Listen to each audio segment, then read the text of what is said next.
어른이 되면 관계가 쉬워질 줄 알았는데. 10장 나 혼자 부모님을 챙기는 것이 당연해지는 순간. 집에 무슨 일이 생기면 가장 먼저 달려가는 사람. 내가 남동생한테 양보하면 어떠니? 그래도 아들은 대학을 나와야지. 오랜 세월이 지났지만 도경 씨는 아직도 그 말을 정확하게 기억합니다. 서울에 있는 대학에서 합격 통지를 받은 날이었습니다. 뛸 듯이 기뻤지만 이내 걱정이 밀려왔습니다. 집안 형편이 넉넉하지 않았기 때문이었습니다. 아니나 다를까 며칠 지나지 않아 부모님이 조심스럽게 입을 열었습니다. 내년에 남동생을 대학에 보내야 하니 내가 양보하라는 이야기였지요. 어떠니? 하고 물었지만 도경 씨의 의사를 묻는 말은 아니었습니다. 아버지의 단호한 말씨에서 이미 결정이 다 되었음을 알 수 있었습니다. 도경 씨는 결국 대학 진학을 미루었습니다. 부모님이 야속하고 부족한 형편이 원망스러웠지만 몇 년 쉬었다 가는 것이라고 스스로를 다독였습니다. 하지만 그 몇 년은 계속 길어졌고 일찍 취직을 한 도경 씨는 어느새 집안의 생계를 책임지게 되었습니다. 그날로부터 몇십 년이 지났지만 도경 씨는 여전히 비슷한 자리에 있습니다. 한 달에 두세 번씩 어머니의 정형외과 진료에 동행하고 부모님 댁에 무슨 일이 생기면 가장 먼저 달려갑니다. 남동생이 부모님과 더 가까이 사는데도 말입니다. 도경 씨는 사실 이런 일들을 대수롭게 생각하지 않았습니다. 한 살 어린 남동생은 나이가 들어도 여전히 철이 없었고 무언가 맡기면 불안하기만 했습니다. 쟤한테 시키느니 차라리 내가 일을 하고 말지. 항상 이렇게 생각하며 살아온 것입니다. 그러던 어느 날 회사에 중요한 일이 생겨 어머니 정형외과 진료에 함께 가지 못하게 되었습니다.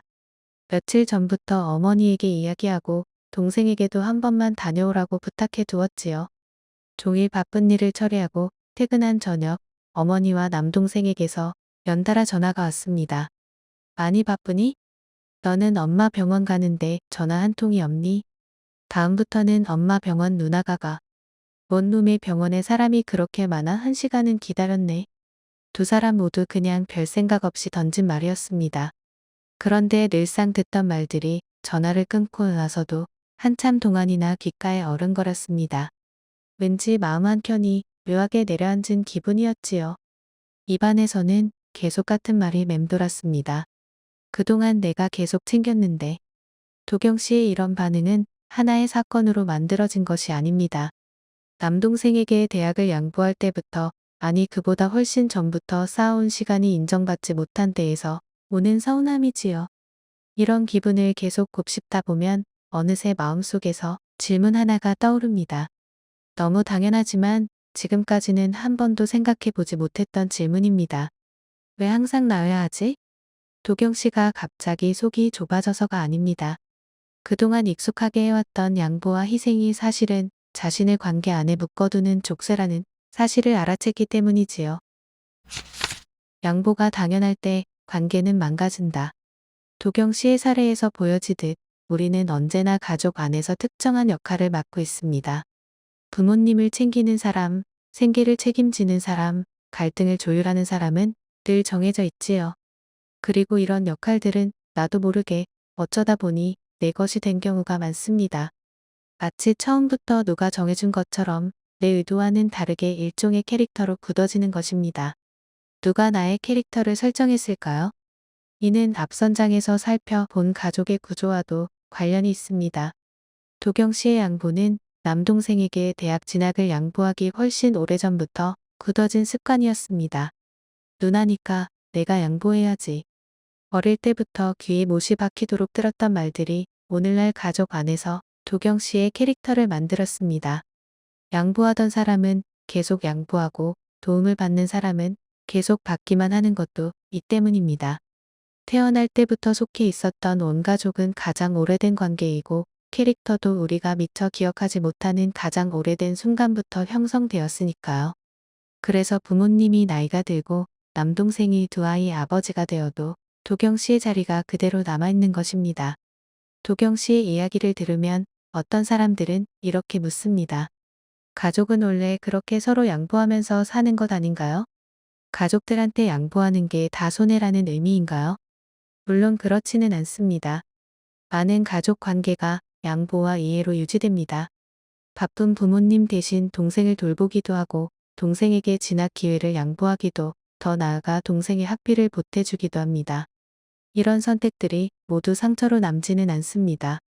많은 가족들이 서로의 양보와 희생으로 위기를 넘기며 더 단단해지곤 하지요. 문제가 되는 것은 양보 그 자체가 아니라 나머지 가족 구성원들의 태도입니다. 처음에는 고마웠던 마음도 같은 일이 두 번, 세 번 반복되면 점차 무뎌집니다. 그러다 한 번 건너뛰면 무심한 사람 취급을 받고요. 이처럼 양보를 받는 사람들이 그 양보를 당연하게 여길 때 관계는 망가지기 시작합니다. 도움을 주는 사람은 점점 지치고, 도움을 받던 사람들은 가족을 향한 마음이 식었다며 서운함을 토로하는 상황이 반복됩니다. 그 순간부터 양보는 귀찮은 의무가 됩니다. 일방적으로 도움을 주기만 하는 상황이 계속 반복되면 관계가 족쇄가 되는 것도 한순간입니다.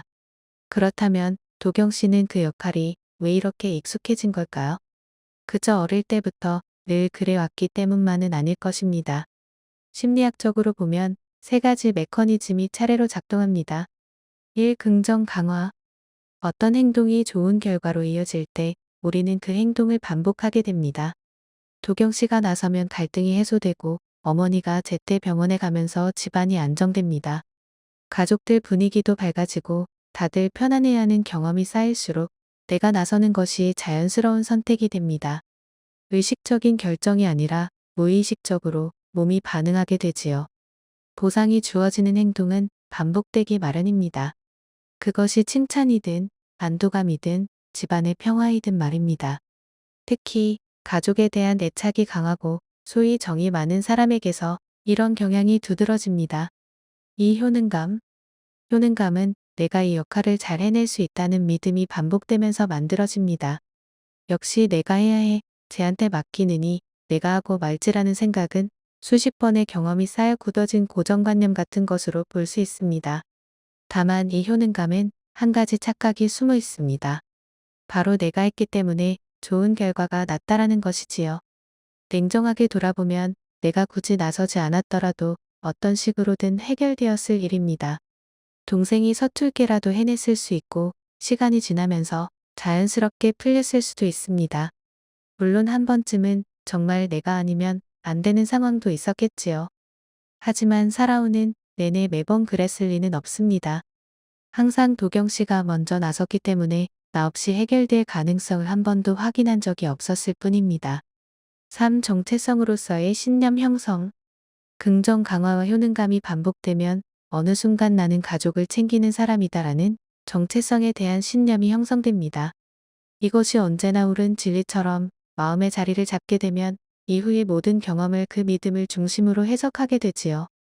내가 먼저 챙겨서 잘된 경험이 역시 내가 해야 하는 믿음이 되거나, 잠깐 손을 놓았다가 문제가 생긴 기억이 역시 내가 없으면 안 돼 하는 생각으로 이어지는 것입니다. 동생이 제 역할을 잘 해낸 경우는 어떨까요? 내가 미리 준비해뒀으니까 그나마 이만큼 한 거지 하는 결론으로 이어집니다. 이렇듯 어떤 결과가 나와도 뿌리 깊은 신념은 흔들리기는커녕 오히려 더 단단해집니다. 이것이 신념 체계의 무서운 점이지요. 스스로 선택한 것처럼 느껴지지만 실은 오랜 시간 동안 쌓인 경험이 만들어낸 것입니다. 자신의 생각이 무조건 옳다는 믿음이 뿌리내리면 여간에서는 뽑아내기가 어렵습니다. 캐릭터를 바꾸는 일이 어려운 이유가 여기에 있습니다. 행동을 교정하려면 뿌리내린 믿음을 전면적으로 바꿔야 하기 때문이지요. 나만 참으면 우리 가족은 완벽해질까? 도경 씨 같은 사람들은 종종 상담실에 와서 이렇게 묻습니다. 제가 조금 더 참으면 가족 관계가 나아질까요? 이제껏 모든 것을 참고 견뎌온 사람들은 이렇게 생각하기 쉽습니다.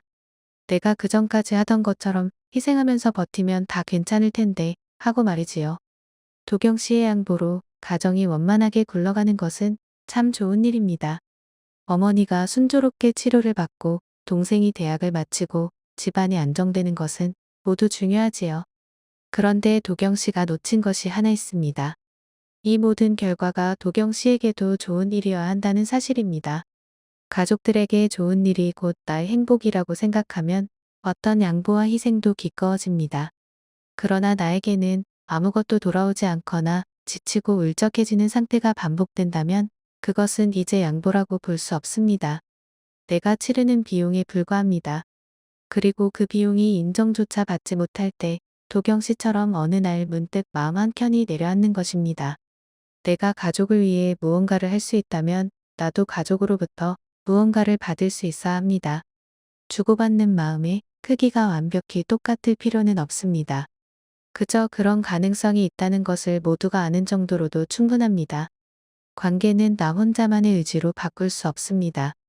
언제나 두 사람 이상이 함께 맺는 것이기 때문입니다. 따라서 상대의 태도와 선택도 관계의 방향을 크게 좌지우지합니다. 내가 아무리 노력해도 상대가 바뀌지 않는다면 그 관계는 언제나 같은 자리만을 맴돌게 되지요. 그러나 한 가지는 분명합니다. 관계를 바꾸겠다는 나의 결심은 그 자체로 의미가 있습니다.